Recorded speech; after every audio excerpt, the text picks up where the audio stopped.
From our studios in Los Angeles and Tampa, this is Green Tagged Theme Park in 30. I'm Philip, and I'm joined as always by my delightful yet a little tired this week co-host Scott Swenson of Scott Swenson Creative Development. And on Green Tagged each week, we look at the top news and we pick the stories that we think are the most important for the theme park professionals, and we try and discuss why they're important. And this week, we're going to start off with the news that I think has not really got the right amount of attention, which is the Disney layoffs. And then we'll see what else we get to, but maybe we'll talk a little bit about Disney's new plan for how to mitigate weather impacts, which does not include actual shade. So anyway, Scott just got back from a trip in Knoxville. He just landed and he's here for all of you to record the show. So it's a little loopy this week, but we will carry through. We will muddle through. I mean, let's face it. You know, you've seen us. Those of you who've listened to us or watched us for a while, you've seen us be loopy before, so this will be nothing new. And I will do my best to stay as focused. And as I told Philip just before we started recording, I will try to stay as focused and awake as I possibly can. So, if I doze off, it's not because your company is dull. It is simply because I'm tired. That's all. Now you make it a really great show too. Who knows? Who knows what I'm going to say either. So it could be one or the other. We'll see. We'll find out. There's a spinach espresso joke somewhere in there, but well, I should have just another sip. Well, there we go. Okay, we have to get it into every episode. Okay, to the news. So Disney, I'm sure everybody listening to this has seen this story pop up in their feed on some platform or other, and I think that most people are framing it incorrectly. So I'm going to try and do my best to frame it in the larger context. We've all heard at this point that Disney is laying off 1,000 employees as part of its ongoing reorganization. First thing is, this has been going on since before tomorrow. So it's not his exact, it's like people are saying it's his thing, but it's not. It actually has been going on for much longer. This part of their larger reorganization. And it's not impacting the theme parks at all. It's all marketing, awards, publicity departments, film, streaming, television, cable. The parks operations and live entertainment are not being impacted at all. It's part of a larger pattern, actually, where we have seen all of Disney's digital plays kind of not really work. And this is a recent thing. So this is a larger context, right? If you remember back that Disney invested in Epic Games, they also had a partnership going on with Sora so that people could generate little AI videos with some of the characters. Well, Sora was killed a few weeks ago. It was just shut down. They didn't even tell Disney. They just shut it down, and then they told Disney an hour before they announced put out the press release about it. And so OpenAI just killed that. And then Epic Games, who Disney had invested $1.5 billion in back in 2024 to work on a Disney area and Disney, through line for gaming, they're having a bad time right now. They laid off 20% of their workforce, and they're blaming a slump that's about 25% in players on their game. And that's part of a larger pattern. Gaming writ large is contracting right now. Sony had to raise the price of its PlayStation 5 by $100, which people are not happy about. And Nintendo cut production of its flagship Switch 2 console 33% after weak holiday sales. So it's also seeing weaker spending just across the board. So that is part of the larger, again, pattern of where people are spending and how that money's all working. But what I'm saying is, this is the context, right? Where right now the only thing working for Disney really is the theme parks and their some of the streaming, right? It's not as much as the physical experiences and those IPs that they're taking through the physical experiences. So that's the context where Disney has had these bets and the bets have not worked, and they're laying off people, but not in the theme park division.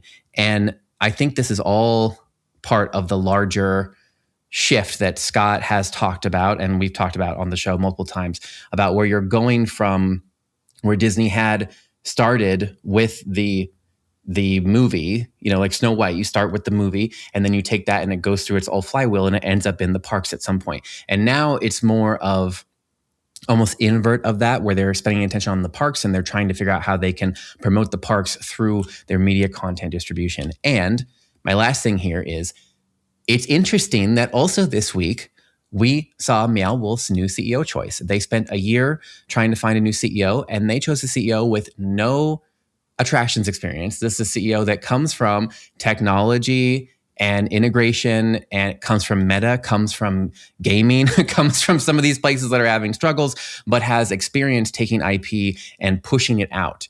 right, into broader experiences. And he even referenced in his LinkedIn post about how my job is to make sure millions more people get to feel that way, the way that they walk in and have the wonder of the seeing Meow Wolf the first time, where they walk through our portals or encounter Meow Wolf in entirely new ways. And they're basically talking about the same strategy that Disney is mirroring, where they're going to be taking content that is generated from the live experiences and pushing it out across other platforms.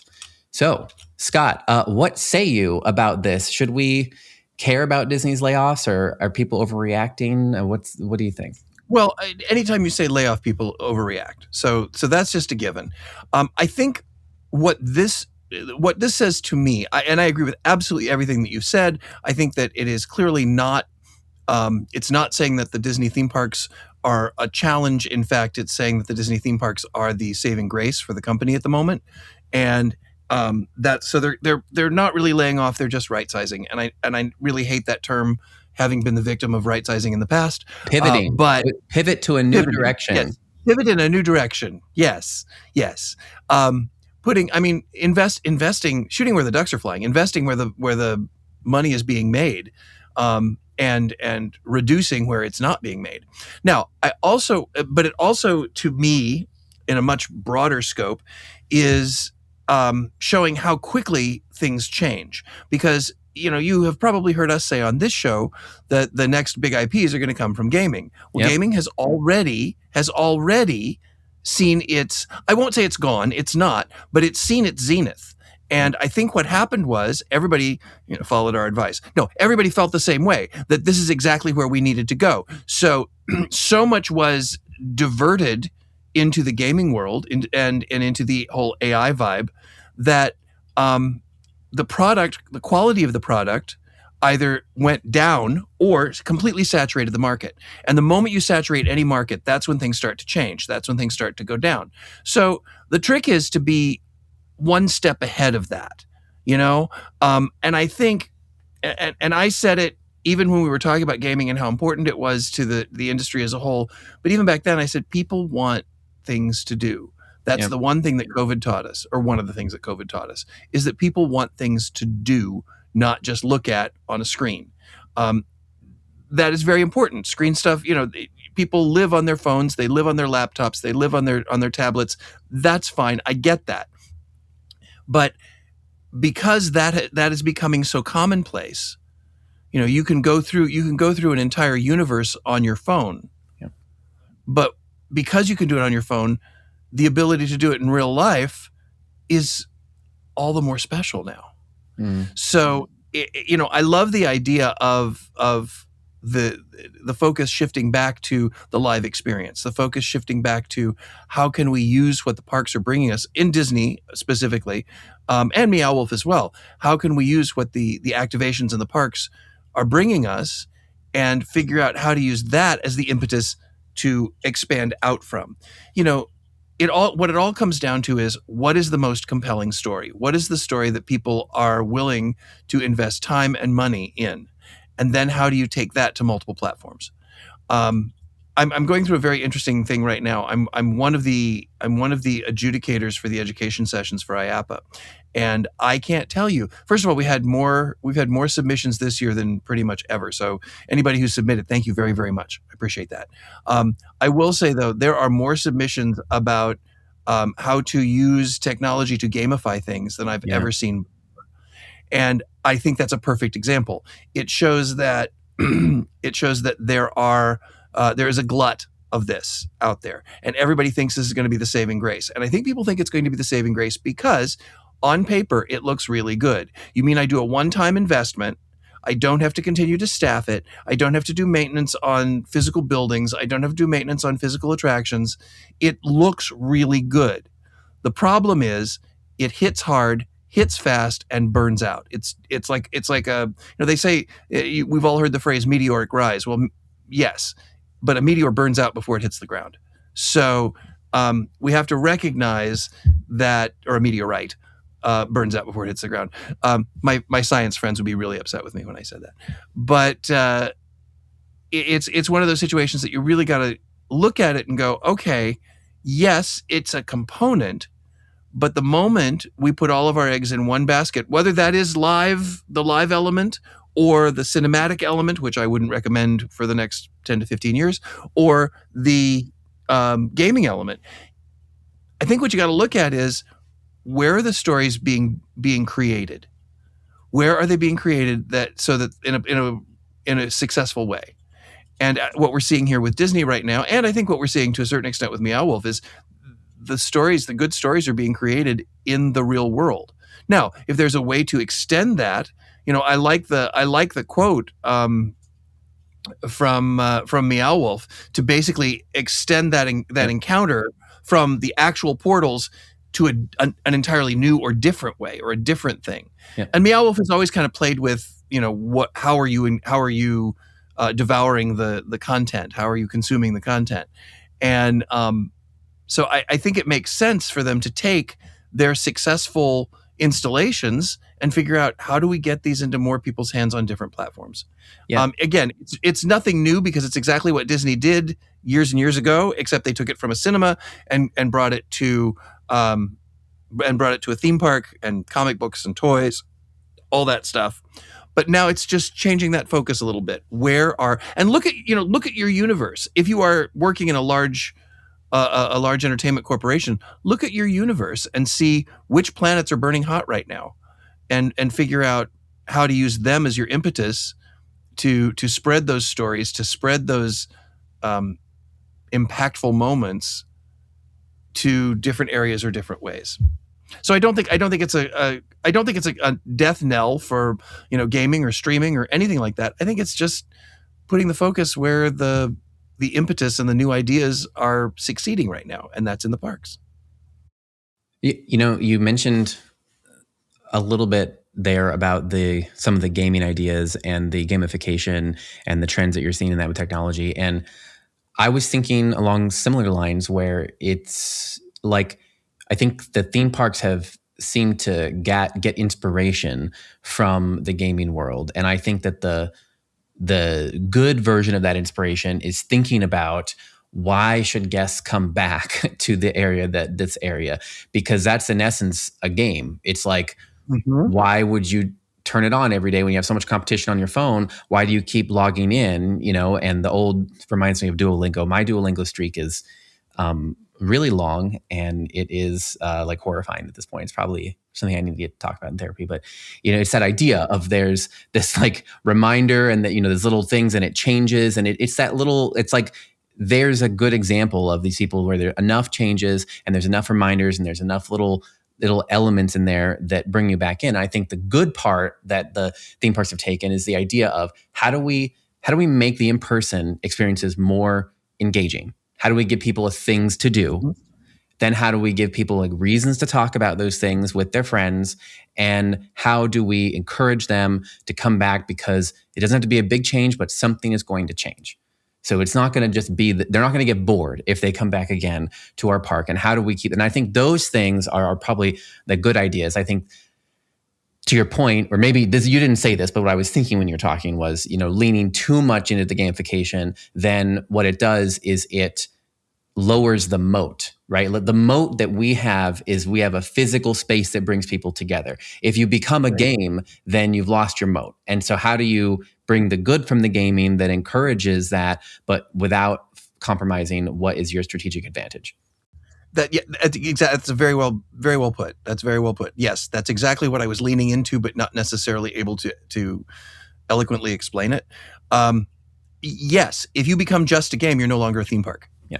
And therefore people will stop coming to your theme park and just play your game.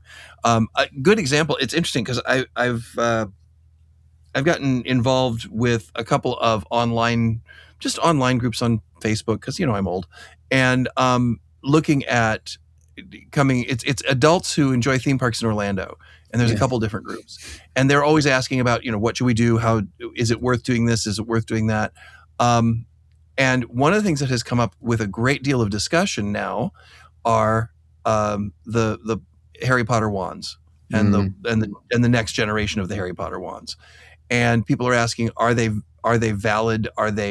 And what seems to be the answer is, if you are a season pass holder, they're a great thing to make each time you visit something new, which I think is really smart. Now, Are they something that is going to impact everybody who comes there once every 10 years? Probably not, because it's actually pulling you away from the major attractions that they spent the vast majority of their dollars on. But it's an added element. It's a secondary. It's like a counter melody. It's the harmony or the counter melody that holds the whole thing together. You can't let it replace what the core product is. But when you can find a way to use it to enhance the product and make it so that guests want to come back over and over and over again, then it is a valid part. I think the biggest challenge we found in this industry, and I think in many industries, is we seek a magic bullet. We seek the one thing that's going to make our world successful. And things have become way too complex. There's no such thing as a magic bullet. There is no one technology. There's no one ism or idiom that's going to make it so that people are all of a sudden, your park's all of a sudden going to be successful. Just because you added gamification or immersiveness or any of the other buzz bingo words that you want to throw out there, it does not mean you're going to be successful. These are all tools. Once you get a box of crayons, you have to then color in the picture. You can't just say, I've got the red crayon, so we're going to be successful.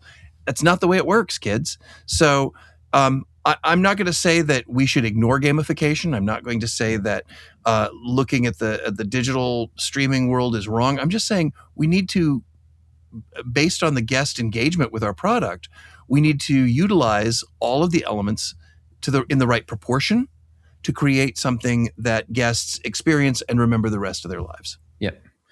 Diversity of experience, or i.e. side quests are important. Absolutely. Right, yeah. Right. Both yeah. things. And will every guest and be okay with the fact that every guest won't get the side quest? That's right. Exactly. Be 100% comfortable with that. And many companies are not. Exactly.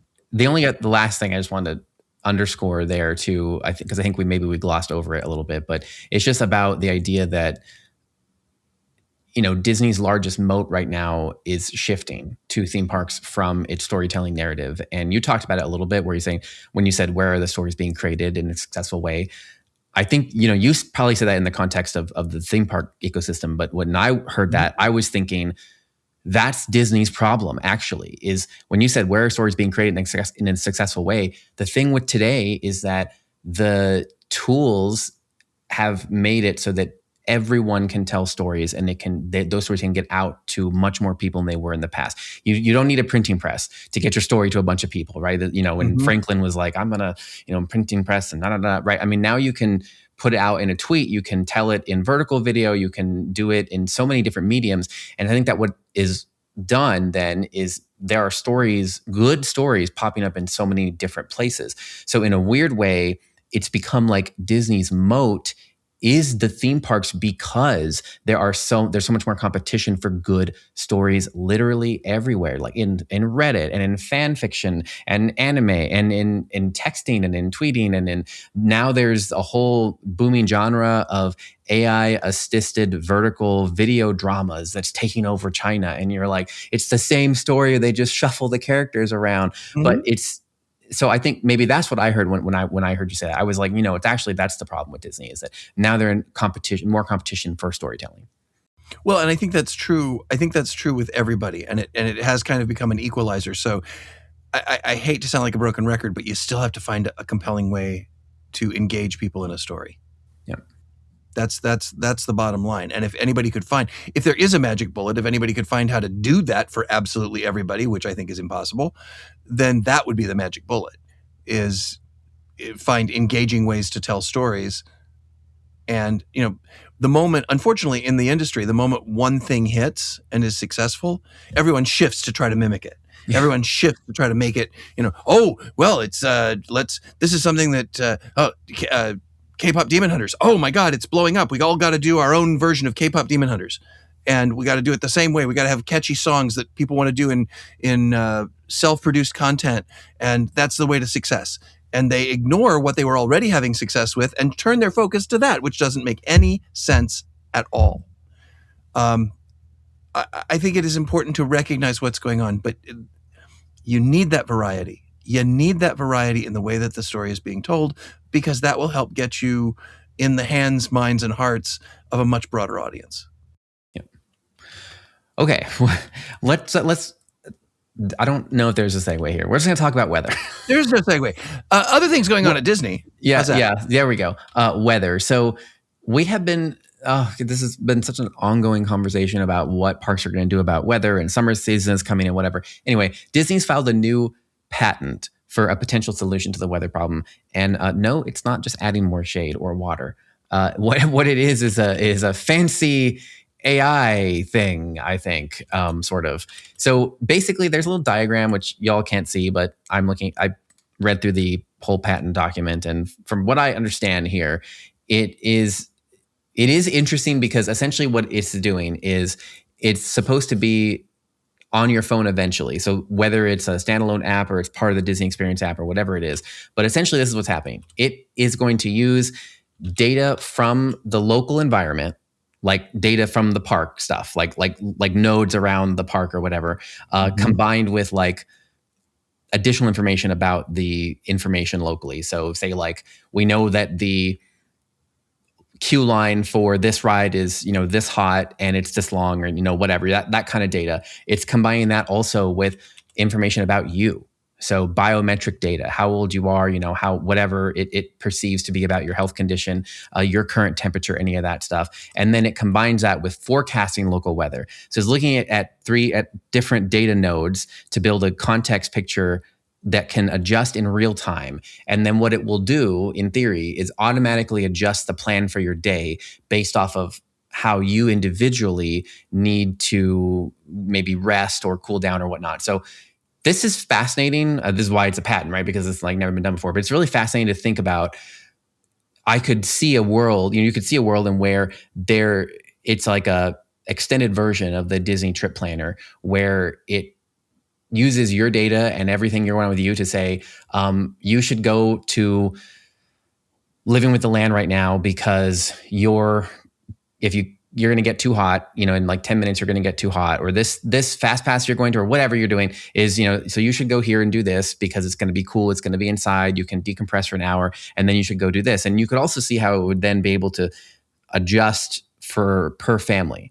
So the kids who have higher heat endurances versus grandma and grandpa that have lower heat endurances, it could potentially give entirely different plans, or potentially combine everything together to make sure that grandpa and grandma can actually do, most of the day with everybody. So that to me is the most interesting part, where it's able to use your data combined with data about the park using like nodes combined with weather data to look at the full picture and predict what's best for you.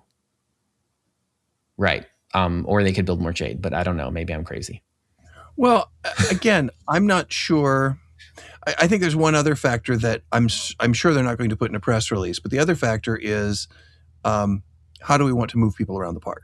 Yes. I mean, Disney is famous for coming up with these great plans, these great ideas that went on the surface, or the way they roll them out to the general public, is that they are here to make your day better, which is probably true. Your day easier, your day simpler. Magic bands started this way. Actually, you've heard me say it before. Magic bands were actually started as theft prevention, but so it was to save them. But this also, if people choose to follow it, will, if they drink the Kool-Aid that this almighty AI program knows more than I do, people will follow exactly where Disney tells them to go, which means Disney can control the crowds to attractions that are underperforming, or attractions that have a food and beverage component to them, or attractions that have some sort of upsell component to them. And I don't want to sound hypercritical of this, because I think anything you can do to help mitigate weather is fine. But I still go back to what Philip was saying. This is lovely. Now let's build more shade. Yeah. And it's not just Disney. I mean, obviously the key offender in Florida right now is Epic. So just make it. It's Florida. It's going to rain.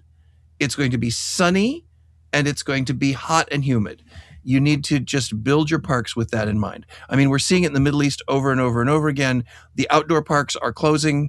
The indoor parks are thriving, or expanding. I won't say they're thriving at the moment, but because that's way down the road. That's but right. they're not closing. They're still open. Yeah. And the other ones have either closed, sold, or are struggling to stay open. So, even Disney's going to build indoors in the Middle East. Yeah. So just imagine this is, and people don't realize it, but through the vast majority of the year, temperatures can get to 110 to 120, certainly in the summer. And then even in the spring and winter, it's still in the 80s and 90s, and the sun is brutal. So they're actually building the parks dictated by the weather. Yeah. So yes, I think this is lovely. I think this is a really nice way for Disney to say, we just want to make sure that we are using all the technology we have to make certain that your day is going to be right for you based on the weather, based on all of the elements, all the information that we're feeding into it. And then it's going to spit out what your day should be. And it's going to change it in real time based on, how the weather changes. Because, if you've ever visited Orlando, Florida, it can be raining on one side of the car and sunny on the other. So it needs this kind of when Philip was saying nodes around the park, it needs this kind of real data gathering in real time in the real location. You can't just rely on the weather, because the weather will say it's a thunderstorm, and you'll look outside and you'll go, no, it's a little cloudy over there, but right here it's not. So I like I said, I think this is a way for them. Now I'm really going to sound cynical. This is a great way for them to go back to stockholders and say, look, this is what we're doing to help with the weather situation. Yeah. Well, I hadn't thought about that. That makes a lot of sense. But I was also thinking it could be a way. Well, it's like, I don't know. I can see a lot of situations where this is really useful.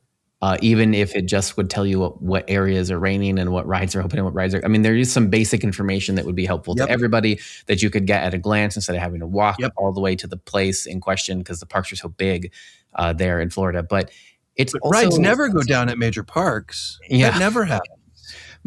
It's also one of those things that I was thinking, like, this almost is like a marketing problem also they're trying to solve in a way where it's just, I don't know how to say it, but it's like, I think they're trying to say, well, you should go over here because it's shaded or any of those things, or because this ride is indoors or there's air conditioning here or whatever. And it's like, that could just be like a marketing message, right? Why does it have to be in a whole app? And then the whole idea, which to me, it's interesting that first of all, then it's presuming that everyone who needs this is going to be using it and also giving it the biometric data, which we know doesn't happen. We know there's usually one person in the group that does everything and no one else even has the app. So I'm not sure how useful that's going to be. It's going to be tied to that one person and not grandma, because grandma's not going to be the one tied into the app. She's not going to be using the app. I'm like, I don't know about that. And it also, to me, it's like, this is almost more like they're trying to solve a marketing problem with AI. Like, the marketing problem is like, make sure that people know what rides have air conditioning, where if they need to cool down, they can do that. And then it's like, trust people to know that when they are feeling like they're going to have heat stroke, that they will stop walking in the sun or carry an umbrella or something, right? I think to me more that seems like a simpler way to do it is that attacking that portion of it. But maybe you're right. Maybe it is actually really just about moving people around. But then again, if only one person in a group is using the app, is it even really going to, I don't know. Well, and you have to kind of look at, in a family group, if you say you have we'll go with the standard, say you've got mom, dad, 2 kids. Yep. Who's going to be using the app? Which one of them? Mom, right? Okay. Or dad. And that's great, because moms are the ones who makes the decisions anyway. Yeah. Moms are the ones who decide when you have lunch. Moms are the ones who decide which attractions are too much for the little ones. Mom is the mom. And again, I know we're gonna get letters, and people are gonna say no. But it's generally speaking, if you can win mom over, you can win the family over. So it's like a planning assistant for mom. It's a planning assistant for mom, assuming that mom is the one that's using the app. Yeah. If you can get all the biometric data, that's great. That's wonderful. Then you have to make sure that mom is going to listen to what the app tells her to do. That's true. You know, you really now if they really want to take this to the next level, and again, this is just coming out, but here's for all the Disney folks who are listening, the next thing to do is in order to genuinely move people from one location to another, give them incentive to do it. Yeah, that's right. Incentivize the app. So it's like now is the time for you to sit down and have a bite to eat because you've been walking around for 3 hours. We will give you for the next 45 minutes, we'll give you a 15% discount at this restaurant and this restaurant, which are sit down. Ooh, that's cool. I like that. See, that would work. So it's incentivizing. So that would work, or just a sign that's like free AC this way, but Disney-fied so that it's, within. But again, if you really want to move them around the parks to get them to places where they will be more comfortable, yeah, they have to have some sort of incentive other than I recommend that you go here. Yeah, that's right. So that's my 2 cents. And that's our 30 minutes. So we're done. We're done with this show for the week. That went by very quickly, actually. Or I slept through half of it and missed it. I don't know. But anyway, guys, thank you so very much. Really do appreciate it. A couple people have been asking, where do you get your own spinach espresso stuff? Once again, it's Zazzle.com. Just go to Zazzle.com, search spinach espresso, and you'll see the stupid stuff that I put up there. Anyway, once again, on behalf of Philip Hernandez with Gantom Lighting and Control and myself, Scott Swenson with Scott Swenson Creative Development, this is Green Tag Theme Park in 30, and we will see you next week.